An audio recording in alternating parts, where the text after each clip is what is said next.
Hi friends, welcome back to Rashmi Prem YouTube channel.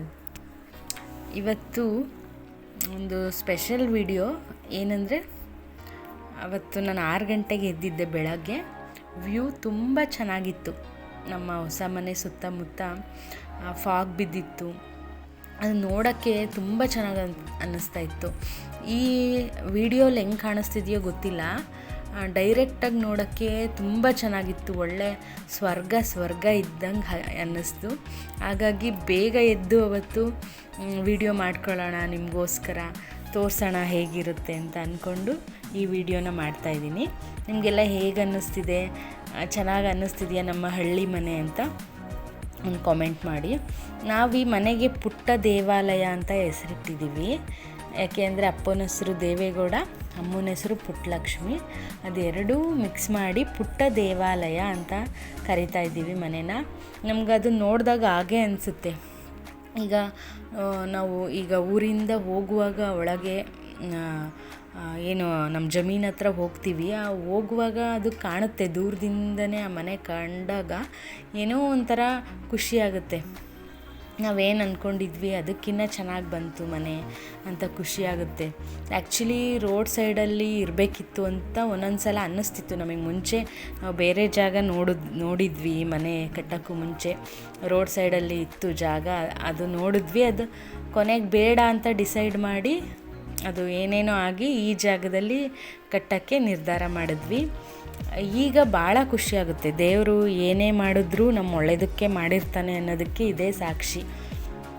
ಆ ಜಾಗದಲ್ಲಿ ನಾವು ಕಟ್ಟಿದರೆ ಭಾಳ ಡಿಸ್ಟರ್ಬೆನ್ಸ್ ಇರ್ತಿತ್ತು, ಅಂದರೆ ಫ್ರೀಡಮ್ ಇರ್ತಿರಲಿಲ್ಲ ಜಾಸ್ತಿ ಅಂತ ಅನಿಸುತ್ತೆ.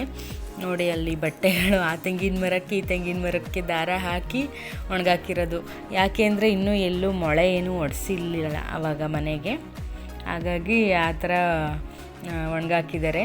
ಮಾವಿನ ಮರ, ತೆಂಗಿನ ಮರ, ನಮ್ಮ ಮನೆ ಮುಂದೆ ಅಡಿಕೆ ಇದೆ. ಅದು ಸ್ವಲ್ಪ ದೊಡ್ಡದಾದರೆ ಇನ್ನೂ ತುಂಬ ಚೆನ್ನಾಗಿ ಕಾಣುತ್ತೆ. ಈ ಟೈಮು ಅಮ್ಮ ಅಪ್ಪ ಇಬ್ಬರು ಹಾಲು ಕರಿತಿದ್ದಾರೆ. ಏನಂದರೆ ಅದು ಅವ್ರಿಗೆ ಫ್ರೀ ಟೈಮ್ ಅಂತ. ಎಷ್ಟು ಕೆಲಸ ಮಾಡಿರ್ತಾರೆ, ಇಬ್ಬರು ಒಟ್ಟಿಗೆ ಹಾಲು ಕರಿಯುವಾಗ ಏನೇನು ಬೆಳಗಿಂದ ಏನೇನು ಆಯಿತು, ಏನೇನು ಇಶ್ಯೂಸ್ ಆಯಿತು, ಅವ್ರದ್ದು ಮಾತುಕತೆಗಳು ಹಾಲು ಕರಿಯುವಾಗಲೇ ನಡೀತಾ ಇರುತ್ತೆ. ಅದು ಚೆನ್ನಾಗಿ ಅನಿಸುತ್ತೆ ನನಗೆ. ಆಮೇಲೆ ಎಲ್ಲೋ ನವಿಲು ಕಾಣಿಸ್ತಿತ್ತು. ನಮ್ಮಮ್ಮ ಕರೆದು ಬಾ, ನವಿಲು ಹೋಗ್ತಿದೆ, ವಿಡಿಯೋ ಮಾಡ್ಕೊಳ್ಳೋದಾರು ಮಾಡ್ಕ ಅಂತ ಅಂತು. ಆಗ ಹೋಗಿ ವಿಡಿಯೋ ಮಾಡ್ಕೊಂಡೆ. ಅದು ದೂರದಲ್ಲಿತ್ತು, ಹತ್ರನೂ ಬಂದಿರ್ತವೆ, ಆವಾಗ ವಿಡಿಯೋ ಮಾಡ್ಕೊಳ್ಳೋಕ್ಕೆ ಆಗಲ್ಲ. ಆಮೇಲೆ ಸ್ವಲ್ಪ ಬೆಳಕಾದ್ಮೇಲೆ ಮಕ್ಕಳೆಲ್ಲ ಎದ್ದರು. ಈ ನಮ್ಮ ಮನೆ ಪಕ್ಕನೇ ಒಂದು ಕೆರೆ ಇದೆ, ಚಿಕ್ಕ ಕೆರೆ. ಅದಕ್ಕೆ ಉಳ್ಳಿಕಟ್ಟೆ ಅಂತ ಕರೀತಾರೆ, ಕಟ್ಟೆ ಅದು ಪಕ್ಕನೇ ನಮ್ಮ ಜಮೀನು ಇರೋದು. ಅಲ್ಲಿ ಸ್ವಲ್ಪ ಅಡಿಕೆ ಹಾಕ್ಸಿದ್ದೀವಿ. ಇದೇ ಜಾಗ ಅದು. ಇಲ್ಲಿಗೆ ಹಂಗೆ ಒಂದು ರೌಂಡ್ ವಾಕ್ ಹೋಗಿ ಬಂದ್ವಿ. ಇದು ನಮ್ಮ ಮನೆ ಪಕ್ಕ ಇರೋ ಹಲಸಿನ ಮರ. ಈಗ ತುಂಬ ಚೆನ್ನಾಗಿರುತ್ತೆ, ಹಣ್ಣು ತುಂಬ ಸ್ವೀಟ್ ಇರುತ್ತೆ. ಬಟ್ ನಾವು ದಾವಣಗೆರೆಯಲ್ಲಿ ಇರೋದ್ರಿಂದ ತಿನ್ನೋಕ್ಕೆ ಒಂದೊಂದು ಸಲ ಊರಿಗೆ ಹೋದಾಗ ಇದ್ದಾಗ ತಿಂತೀವಿ ಅಷ್ಟೇ. ಈ ಕಡೆಯಿಂದ ನಮ್ಮ ಮನೆ ಈ ಥರ ಕಾಣುತ್ತೆ ವ್ಯೂ. ಅದಾದಮೇಲೆ ನಿಮಗೆ ಬಿರಿಯಾನಿ ಮಾಡೋದು ಹೇಗೆ ಅಂತ ತೋರಿಸ್ತೀನಿ. ಅಂದರೆ ನಾನು ಯಾವ ಥರ ಮಾಡ್ತೀನಿ ಸಿಂಪಲ್ಲಾಗಿ ಅಂತ. ಅದಕ್ಕೆ ಇಷ್ಟು ಐಟಮ್ಮು ನೋಡಿ: ಮೆಣಸಿನ್ಕಾಯಿ, ಜೀರಿಗೆ, ಚಕ್ಕೆ, ಬೆಳ್ಳುಳ್ಳಿ, ಶುಂಠಿ, ಪಲಾವ್ ಎಲೆ, ಏಲಕ್ಕಿ, ಸೋಂಪು, ಮೆಣಸು. ಇಷ್ಟು ಐಟಮ್ನ ರೆಡಿ ಮಾಡಿ ಮಸಾಲೆ ಮಾಡಿ ಇಟ್ಕೋಬೇಕು. ಆಮೇಲೆ ಕೊತ್ತಂಬರಿ ಸೊಪ್ಪು, ಪಾಲಕ್ ಸೊಪ್ಪು, ಪುದೀನ ಸೊಪ್ಪು, ಮೆಂತ್ಯ, ಈರುಳ್ಳಿ, ಟೊಮೊಟೊ. ಅಕ್ಕಿನ ನೆನೆಸಿಟ್ಟಿದ್ದೀನಿ, ಬಾಸುಮತಿ ರೈಸು. ಇದಕ್ಕೆ ಒಂದು ಪ್ಯಾನ್ಗೆ ಎಣ್ಣೆ ತೊಗೊಂಡು ಹಾಕ್ಕೊಂಡು ಶುಂಠಿ, ಚಕ್ಕೆ, ಮೆಣಸಿನ್ಕಾಯಿ, ಈರುಳ್ಳಿ, ಟೊಮೊಟೊ ಇಷ್ಟನ್ನು ಫ್ರೈ ಮಾಡ್ಕೋಬೇಕು. ಸ್ವಲ್ಪ ಅರಿಶಿನ ಹಾಕಿ ಫ್ರೈ ಮಾಡಿದ್ರೆ ಬೇಗ ಫ್ರೈ ಆಗುತ್ತೆ. ಆಮೇಲೆ ಪಾಲಕ್ ಸೊಪ್ಪು, ಪಾಲಕನ್ನು ಯಾವಾಗೂ ಫ್ರೈ ಮಾಡೇ ಹಾಕಿದ್ರೆ ಅದ್ರದ್ದು ಫ್ಲೇವರ್ ಬಿಟ್ಕೊಳ್ಳೋದು, ಟೇಸ್ಟು ಚೆನ್ನಾಗೋದು. ಇದನ್ನು ಮಿಕ್ಸಿ ಮಾಡಿ ರುಬ್ಬಿ ಇಟ್ಕೋಬೇಕು.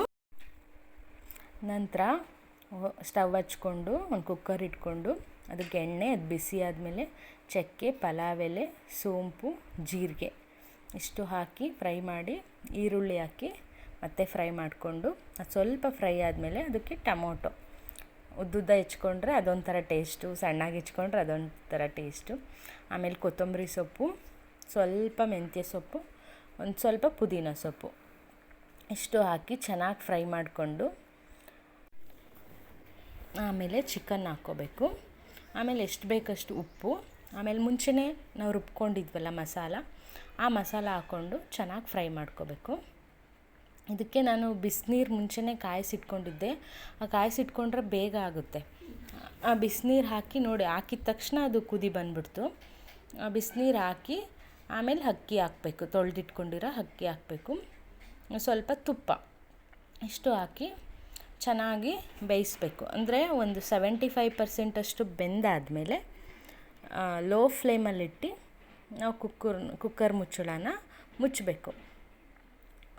ಆವಾಗ ಇನ್ನು 25% ಅಷ್ಟು ಲೋ ಫ್ಲೇಮಲ್ಲಿ ಬೇಯಿಸಿದಾಗ ಅದು ದಮ್ ಬಿರಿಯಾನಿ ಥರ ಆಗುತ್ತೆ. ತುಂಬ ಟೇಸ್ಟು ಚೆನ್ನಾಗಿ ಬರುತ್ತೆ. ಒಂದು ವಿಷಲ್ಲು ಹಾಕಿಸ್ಬಾರ್ದು. ಏನು ವಿಷಲ್ ಬರ್ತಾ ಇದೆ ಅನ್ನುವಾಗ ಅದನ್ನು ಆಫ್ ಮಾಡಬೇಕು. ಈಗ ಬಿರಿಯಾನಿ, ಚಿಕನ್ ಬಿರಿಯಾನಿ ರೆಡಿ. ಚೆನ್ನಾಗಿತ್ತು, ಟೇಸ್ಟ್ ತುಂಬ ಇಷ್ಟ ಆಯಿತು. ಮಕ್ಕಳು ತುಂಬ ಇಷ್ಟಪಟ್ಟು ತಿಂದರು. ಯಾಕೆಂದರೆ ಸ್ವಲ್ಪ ಖಾರ ನಾನು ಕಡಿಮೆನೇ ಹಾಕೋದು. ಇವಾಗ ಖಾರ ಬಿಟ್ಟಿದ್ದೀವಿ ಮಕ್ಳಿಗೋಸ್ಕರ, ಅವರು ನಮ್ಮಷ್ಟೇ ಚೆನ್ನಾಗಿ ಜಾಸ್ತಿ ತಿನ್ನಲಿ ಅಂತ. ಇದ್ರ ಜೊತೆ ಕಬಾಬ್ ಮಾಡ್ತಿದ್ದೆ. ಹೇಗೆ ಅಂದರೆ ಕಾರ್ನ್ಫ್ಲೋರು, ಅದು ನಾನೇ ರೆಡಿ ಮಾಡಿರೋ ಕಬಾಬ್ ಪೌಡ್ರು, ಹೊರಗಡೆಯಿಂದ ತರಲ್ಲ. ಆ ಕಬಾಬ್ ಪೌಡ್ರನ್ನ ಹಾಕಿದ್ದೆ.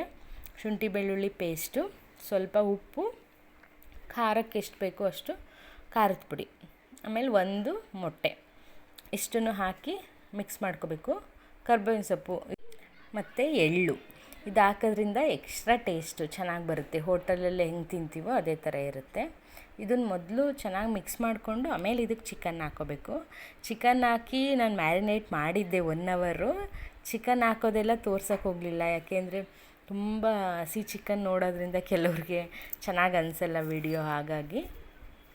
ಆಮೇಲೆ ಇದನ್ನು ಒಂದು ಎಣ್ಣೆ ಕಾದ್ಮೇಲೆ ಹೈ ಫ್ಲೇಮಲ್ಲಿಟ್ಟು ಫ್ರೈ ಮಾಡಬೇಕು. ಕಬಾಬ್ ಯಾವಾಗಲೂ ಹೈ ಫ್ಲೇಮಲ್ಲಿರಬೇಕು. ನೀವು ನೋಡಿರ್ಬೋದು ಹೊರ್ಗಡೆ ಹೋಟೆಲೆಲ್ಲ ಮಾಡುವಾಗ ಹೈ ಫ್ಲೇಮಲ್ಲೇ ಇಟ್ಟಿರ್ತಾರೆ, ಆವಾಗ ಅದು ಟೇಸ್ಟ್ ಬರುತ್ತೆ. ಇಲ್ಲ ಅಂದರೆ ಲೋ ಫ್ಲೇಮಲ್ಲಿ ಮಾಡ್ತೀನಿ ಅಂದರೆ ಜಾಸ್ತಿ ಎಣ್ಣೆ ಕುಡಿಯುತ್ತೆ ಅದು.